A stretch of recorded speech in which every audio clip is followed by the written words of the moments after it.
Your neighbor waters their lawn every Sunday morning and has no idea that 40 feet behind your fence, something is generating more monthly income than most part-time jobs in America. No permits posted, no livestock complaints filed, no zoning violation letters taped to your door. Because nothing on this list falls into the categories that city ordinances and HOA covenants were ever written to catch. 6 systems, occupying less combined space than a 2-car garage, stacked so that the byproduct of one becomes the fuel for the next, until the whole backyard runs like a single quiet machine nobody outside the fence line has ever noticed. Real operators, verified numbers, no projections. Let's go. The reason this works has almost nothing to do with secrecy and everything to do with outdated language. Most municipal codes and HOA pet clauses were drafted decades ago by people picturing barking dogs, crowing roosters, and grazing goats. They were not picturing fungi. They were not picturing composting worms. They were not picturing a folding table of seedling trays tucked under a patio overhang. Every system on this list clears 2 filters. First, it produces documented income from a real operator in a real location right now. Second, it is physically invisible from the street on a standard suburban lot. Anything that failed either test was cut before it made the list. 6 systems survived. System 1 is oyster mushrooms grown on spent coffee grounds, and it is the quietest, cheapest entry point on this entire list. Income range, $400 to $900 per month. Startup under $150. Time commitment, 15 minutes a day. Oyster mushrooms fruit on almost any pasteurized cellulose substrate, and used coffee grounds happen to be one of the best substrates available, already partially sterilized by the brewing process itself. Available for free in unlimited quantities from literally any coffee shop within driving distance. Growers build simple fruiting chambers from plastic tote bins, stack them on shelving inside a garage, a shed, or a shaded corner of a covered patio, and mist them twice a day.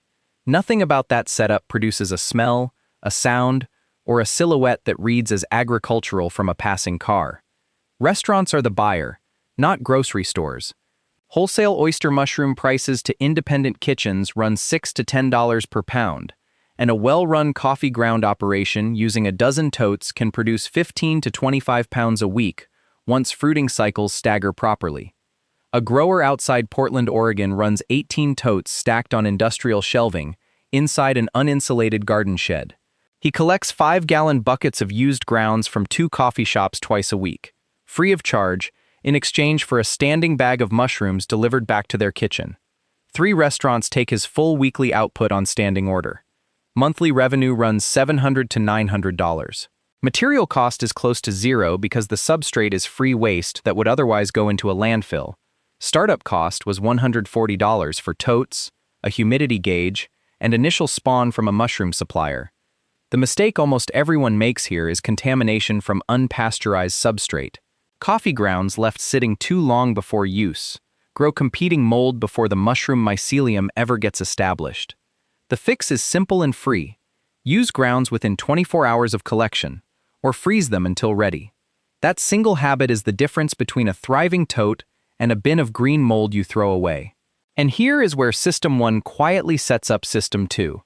The spent mushroom substrate, once a fruiting block is exhausted, is one of the richest organic soil amendments available anywhere, already partially broken down, and teeming with beneficial fungal biomass. That spent block goes directly into System 2. System 2 is a vermicomposting operation running red wiggler worms, and it is where the backyard starts generating 3 separate products from one bin. Income range, $500 to $1,000 per month. Startup, $100 to $200.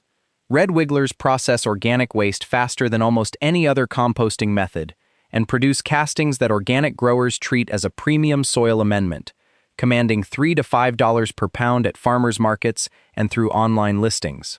A stacked bin tower sitting against a back fence or inside a shed produces castings continuously with almost no odor when managed properly, and it takes the spent mushroom substrate from System 1 as a primary feedstock at zero additional cost.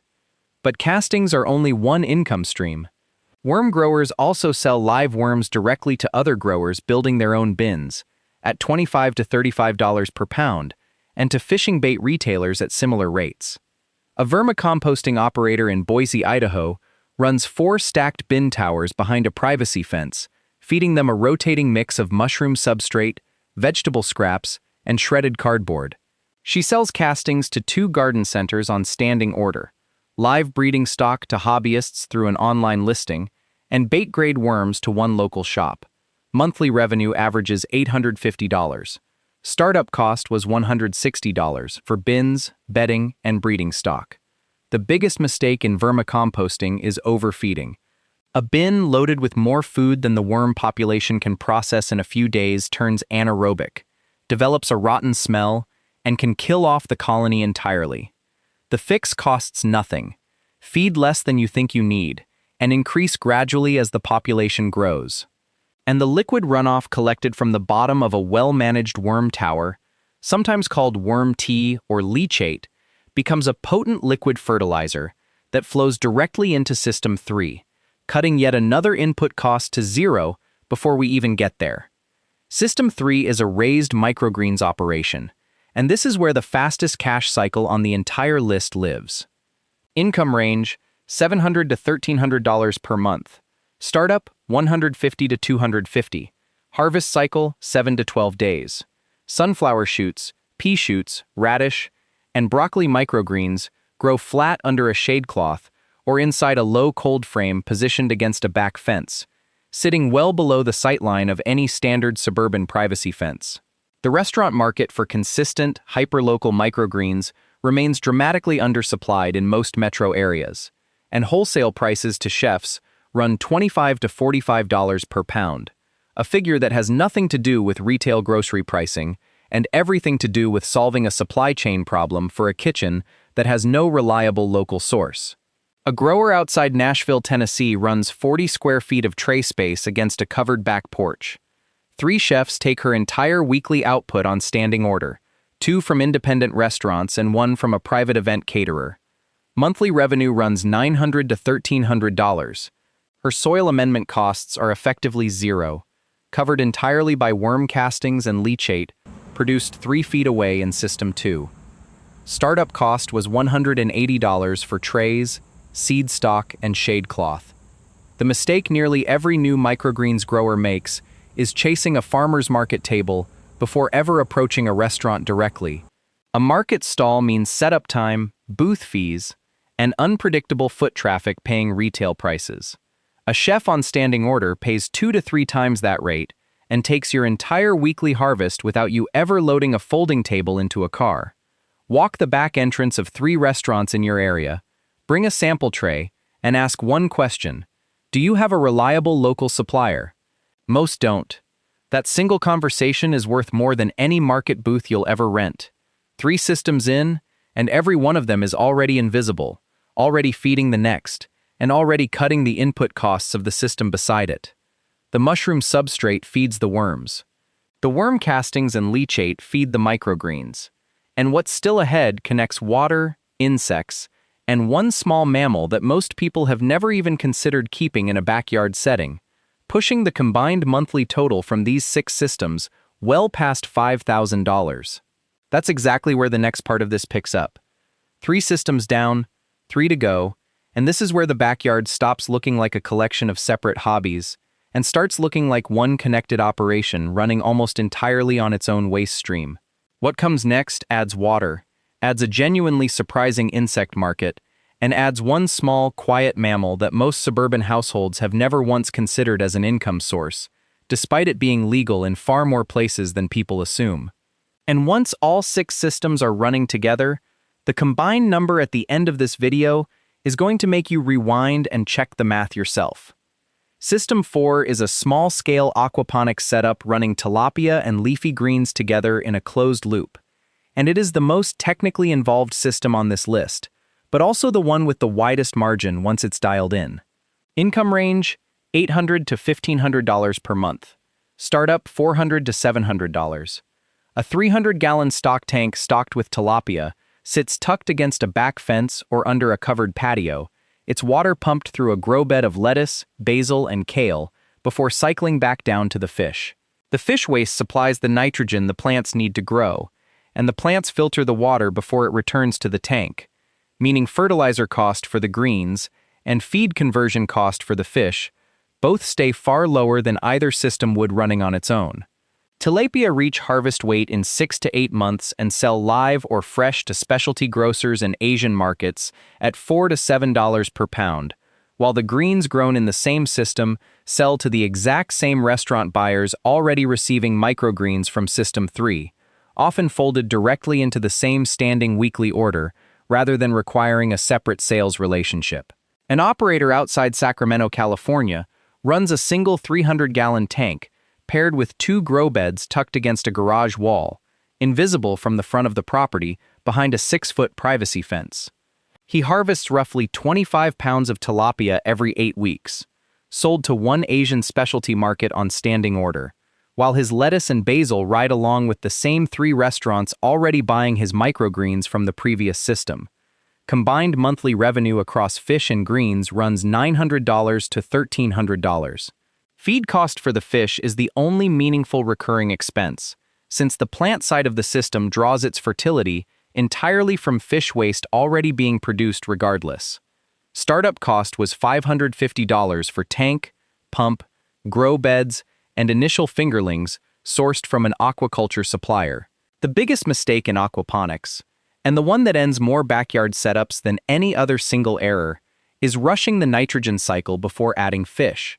A system stocked too early, before beneficial bacteria have had time to establish themselves in the grow bed media and biofilter, produces ammonia spikes that can wipe out an entire fish population within days of introduction. The fix costs nothing but patience.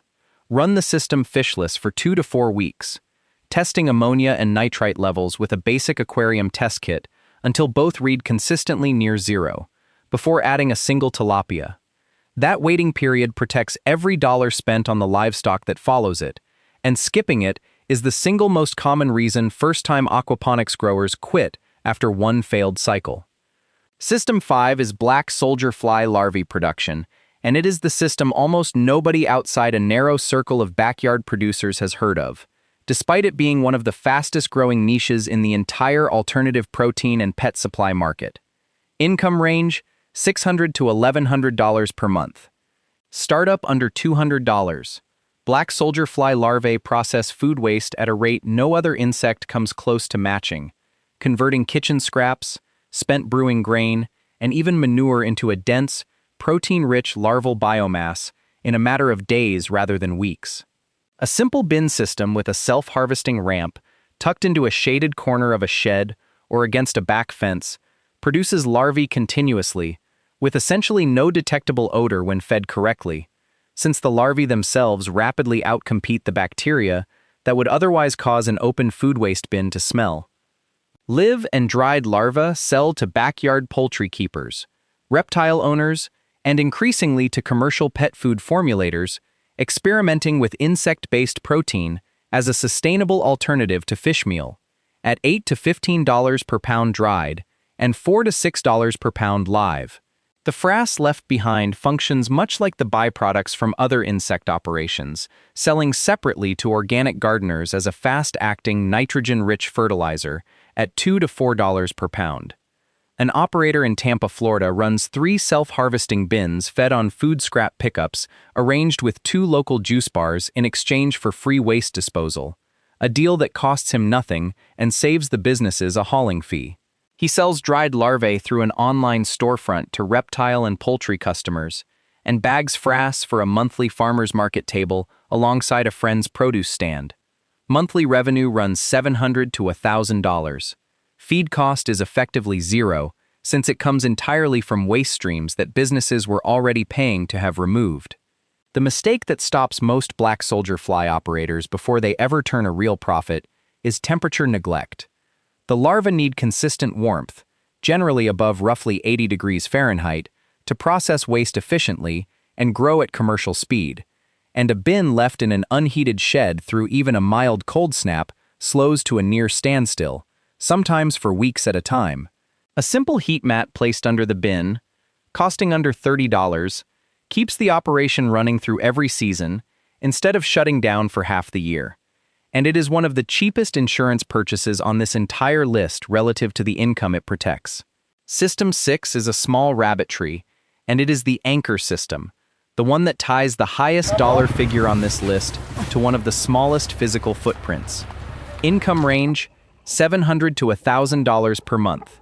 Startup, $500 to $900. Meat rabbits, particularly New Zealand and Californian breeds, are legal in a striking number of municipalities that explicitly prohibit chickens, goats, or any animal formally classified as traditional livestock, largely because most ordinances were never written with rabbits as a production animal in mind at all. A hutch system built flush against a garage wall or fence line, holding 2 or 3 does and a single buck, reads from the street as nothing more than an oversized garden storage unit, and produces almost no noise that would draw attention from a neighbor or a passing patrol. The income here runs on 3 separate tracks simultaneously. Meat rabbits sell to specialty buyers, including farm-to-table restaurants and individual customers seeking pasture-raised protein outside the conventional grocery supply chain, at $6 to $9 per pound dressed weight. Breeding stock from documented, healthy lines sells separately to hobbyists and other small-scale producers starting their own operations, at $40 to $75 per animal. And rabbit manure, unlike most livestock manure, can be applied directly to garden beds without any composting period at all, since it doesn't carry the same nitrogen burn risk as hotter manures like chicken or cattle waste, making it a fast-moving item to home gardeners at $6 to $10 per bag with almost no local competing supply. An operator outside Asheville, North Carolina, runs a 3-doe, 1-buck operation in a hutch built directly against her garage wall. She supplies one farm-to-table restaurant on a standing weekly order, sells occasional breeding stock through a regional rabbit-keeping forum, and bags manure for a monthly market table alongside her existing produce sales. Combined monthly income across all 3 streams runs $750 to $950. Startup cost was $650 for hutches, nesting boxes, and initial breeding stock sourced from a registered breeder. The mistake that costs new rabbit keepers the most, and the one that quietly undermines every future breeding cycle, is skipping the handling routine in the first weeks of a litter's life. Kits that aren't handled gently and consistently from an early age tend to grow into skittish, difficult adults, which makes every subsequent breeding, weighing, and health check harder for years afterward. 5 minutes a day of calm, deliberate handling, starting as soon as kits are old enough to leave the nest box, costs nothing, and it is the single habit that determines whether the next 2 years of that rabbit tree runs smoothly or fight you at every turn. 6 systems, all invisible from the street, all quietly feeding each other's inputs and canceling out each other's recurring costs along the way, land in a combined monthly range of roughly $3,700 on the low end. In the best-run operations, one's layering standing restaurant orders across mushrooms, microgreens, tilapia, and rabbit into the same handful of chef relationships, that number comfortably clears $5,500 on the high end, generated entirely behind a single ordinary fence that nobody driving past has ever had a reason to look at twice.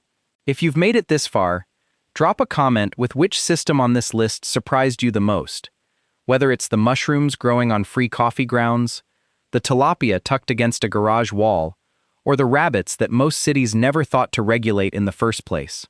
There's a lot more room behind an ordinary fence than most people ever stop to consider, and hearing which system you'd actually try first is always worth reading.